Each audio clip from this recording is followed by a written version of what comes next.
안녕하십니까? 오늘 같이 나누실 성경 말씀은 로마서 12장 2절 말씀입니다. 너희는 이 세대를 본받지 말고 오직 마음을 새롭게 함으로 변화를 받아 하나님의 선하시고 기뻐하시고 온전하신 뜻이 무엇인지 분별하도록 하라.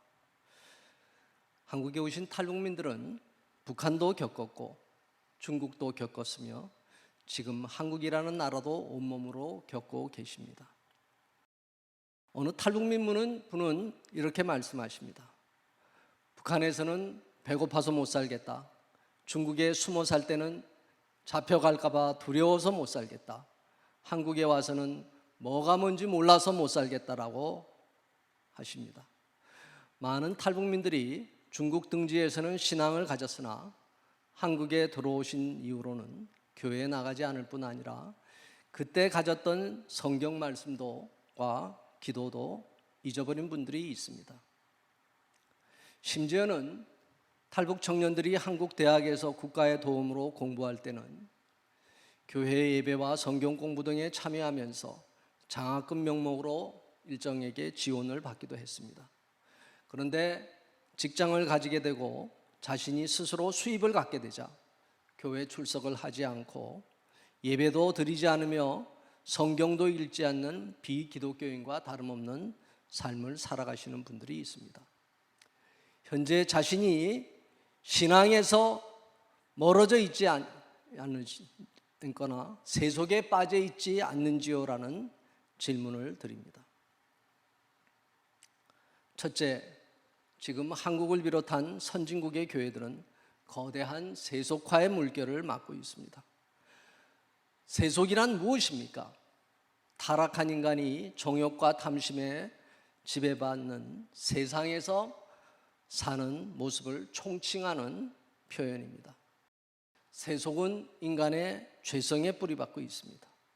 하나님의 선하신 뜻과는 배치됩니다. 베드로전서 1장 16절은 내가 거룩하니 너희도 거룩할지어다 라고 말씀합니다. 성경 말씀은 끊임없이 거룩과 정결을 강조합니다.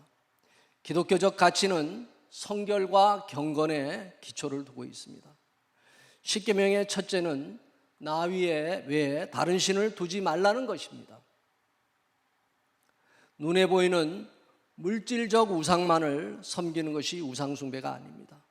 그 마음에 하나님보다 더 중요하게 여기는 것, 하나님을 섬기는 것보다 더 우선적으로 두는 것이 있다면 그것도 우상입니다. 골로새서 3장 5절은 탐심은 우상숭배니라고 말씀합니다.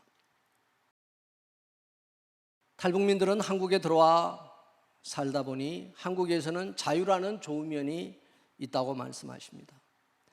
대통령을 비롯한 정치 지도자들을 비방하고 욕해도 아무렇지 않은 것을 보면서 북한에서는 도저히 있을 수 없는 일이라고 말씀하십니다. 그러나 한편으론 돈 없으면 살기 힘든 나라라는 인식을 갖게 된다고 말합니다. 부정적으로 좀 심하게 말하는 분은 돈이 모든 걸 지배하고 있으며 돈 없으면 사람 대접조차도 받지 못하는 나라라고까지 말합니다. 오늘 지구촌을 살아가는 현대인들은 돈이라는 만몬신을 숭배하는 황금만능주의에 빠져 있습니다. 이것이 오늘 세계 경제로서 금융자본주의가 처한 현실입니다. 돈에는 두 가지 측면이 있습니다. 사람의 물질적, 정신적 필요를 채워주는 중요한 수단입니다. 돈은 사람을 살리는 데 중요하고 필요합니다.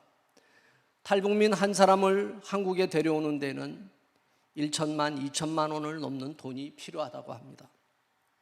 한국교회와 신자들이 탈북민 구출에 그러한 돈을 지원하기도 했습니다. 그러나 돈은 탐욕과 교만, 자랑과 시기 등의 악한 마음과 행동을 불러일으키는 통로가 되기도 합니다. 구약에서 하나님은 아브라함과 이삭과 야곱을 부자로서 축복하셨습니다. 그러나 신약에서는 부자를 축복하기보다는 질책하고 경계하는 말씀이 더 많습니다. 이 시대 많은 기독교인들이 추구하는 가치가 돈과 명예, 권력, 쾌락과 건강이라는 세속적 성공주의에 휩싸여 있습니다. 이것들이 갖추어졌을 때 행복하다고 느낍니다. 신앙인들은 주일에는 예배드리면서 말씀대로 살지 못한 것을 회개합니다. 그러나 월요일부터 토요일까지 삶에는 여전히 이러한 것들을 좇으며 안 믿는 사람들과 별 차이 없이 살아가는 사람들이 많습니다. 거짓말합니다. 약자들에게 갑질합니다. 경쟁 속에서 성과를 내야 하는 일터에 가서는 자신이 그리스도인이라는 것을 잘 드러내지 않으려 합니다.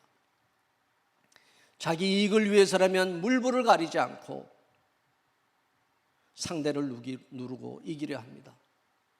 외형적으로는 신앙인이지만 주일에만 형식적으로 교회에 출석하는 소위 썬데이 크리스찬입니다. 경건의 모양은 있는데 경건의 능력은 없는 겁니다. 교회 지도자에게도 이런 모습이 보입니다. 그래서 사회로부터 비난받기도 합니다. 저도 세속의 물결에 휩쓸리지 않고 산다는 것이 쉽지 않다는 것을 잘 압니다.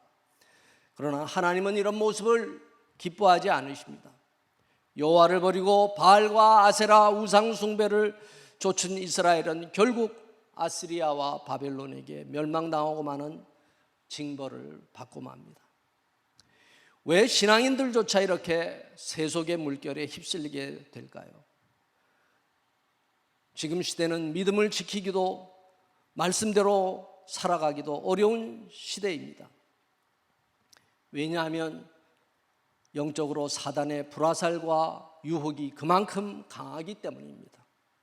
베드로 전서 5장 8절은 근신하라 깨어라 너희 대적마귀가 우는 사자같이 두루다니며 삼킬 자를 찾느니라고 말합니다. 사단 마귀의 능력을 무시하면 안 됩니다. 깨어있지 않으면 어느새 세상의 성공주의가 자신을 지배해버리고 맙니다. 그만큼 영적 전쟁이 치열한 것입니다. 이렇게 설교하는 저 자신도 세상 속에서 정말 말씀대로 살아가는가를 돌아보면 회개할 것이 많습니다. 둘째, 하나님을 대체품으로 대신한 삶에는 진정한 축복이 없습니다. 한국인들은 오늘이 있기까지 가난에서 벗어나기 위해 발버둥 쳤습니다. 정말 1950년대, 60년대에는 북한이 한국보다 경제적으로 잘 살았다고 할 만큼 한국은 가난하였습니다. 보릿고개가 엊그제 같은데 이제 한국은 국민소득 3만 불이 넘는 잘 사는 나라가 되었습니다. 그런데 서구의 역사를 보면 경제적으로 잘 살게 되면 신앙적으로는 쇠퇴가 찾아옵니다. 일반적으로 경제적 사이클과 영적인 사이클은 반비례하는 편입니다. 경제적으로 잘 살게 되면 먹고 마시고 즐기는 데 정신이 쏠리게 됩니다. 하나님께 간절히 기도하였던 물질적 풍요함을 얻게 되자 이제는 하나님을 버리는 지경으로 가게 된 것입니다. 오늘 본문은 이 세대를 본받지 말라고 하십니다. 지금 세상에는 하나님 없어도 인간 욕구와 필요를 채워주는 대체품들이 너무 많습니다. 그러나 하나님을 다른 것으로 대체해서는 안 됩니다. 에레미야 17장 5절은 무릇 사람을 믿으며 육신으로 그의 힘을 삼고 마음이 여호와에게서 떠난 그 사람은 저주를 받을 것이라고 합니다. 반면에 에레미야 17장 7절은 그러나 무릇 여호와를 의지하며 여호와를 의뢰하는 그 사람은 복을 받을 것이라고 말합니다. 저는 돈이나 권력, 명예가 다 필요 없다는 것이라고 말하는 것은 아닙니다.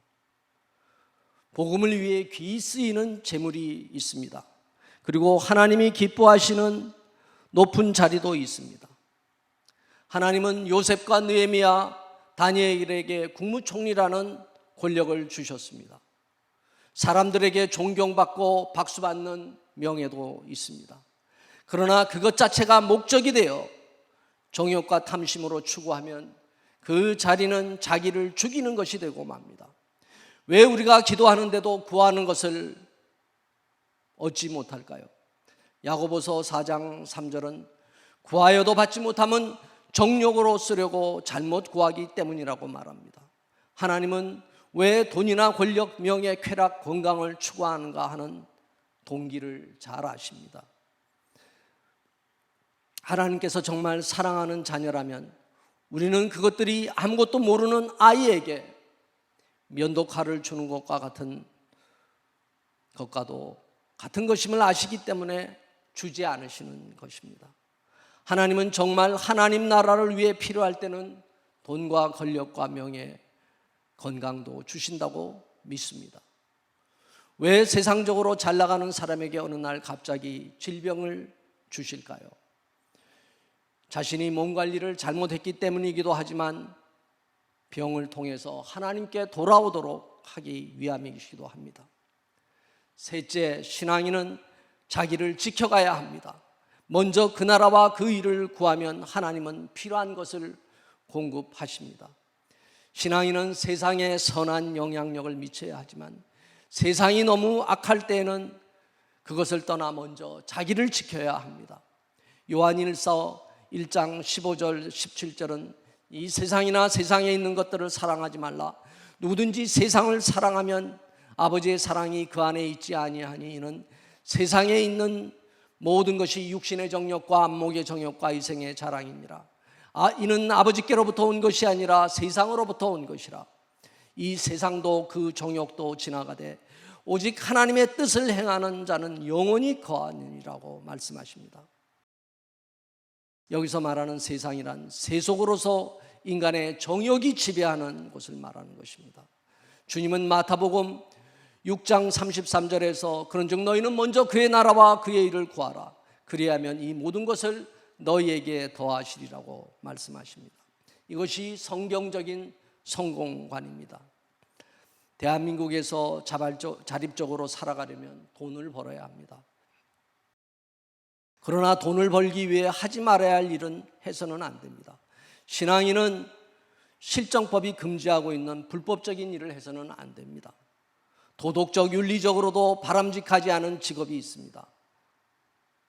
퇴폐나 향약업소에서 일하는 것, 남의 돈을 뜯어내기 위해 사기 등으로 속이는 것, 고리대금 등의 불법 사금융, 보이스피싱에 연루될 수 있는 일, 마약과 관련될 수 있는 일, 다단계 판매업을 하더라도 타인에게 피해를 줄 수 있는 지나친 행동 등은 해서는 안 됩니다. 이런 일일수록 수익이 좋다거나 일확천금 기회가 될 수 있다라고 유혹하지만 결국은 자신과 타인들 눈에 눈물 흘리게 하는 일이 됩니다. 술이나 담배 판매도 권하고 싶지 않습니다. 탈북민들에게는 취업 기회가 많지 않고 체력적으로도 고된 노동을 하기가 쉽지 않습니다. 돈이 꼭 필요한 분들에겐 참 안타까운 현실입니다. 그러나 넘지 말아야 할 선이 있습니다. 어렵더라도 현재 가진 것에 감사하시고 자족하시는 삶이 되기를 기도드립니다. 남과 비교하며 내가 덜 가진 것 때문에 시기하고 원망하고 되면 더 힘들어집니다. 꼭 필요한 재정이 있으시면 기도하십시오. 하나님이 꼭 필요한 것은 기도할 때 어떤 통로를 통해 주실 것입니다. 이런 믿음을 가지고 기도하시기 바랍니다. 오늘 본문은 하나님의 선하시고 기뻐하시고 온전하신 뜻을 분별하라고 하십니다. 선하시고 온전하신 뜻은 예수 그리스도 안에 있는 생명과 사랑을 나누는 것입니다. 기독교인들이 이웃과의 삶에서 추구해야 할 가치는 나눔과 섬김, 돌봄입니다. 가난한 자들과 나누어야 합니다. 히브리서 13장 16절은 오직 선을 행함과 서로 나누어 주기를 잊지 말라. 하나님은 이 같은 제사를 기뻐하시느라고 하십니다.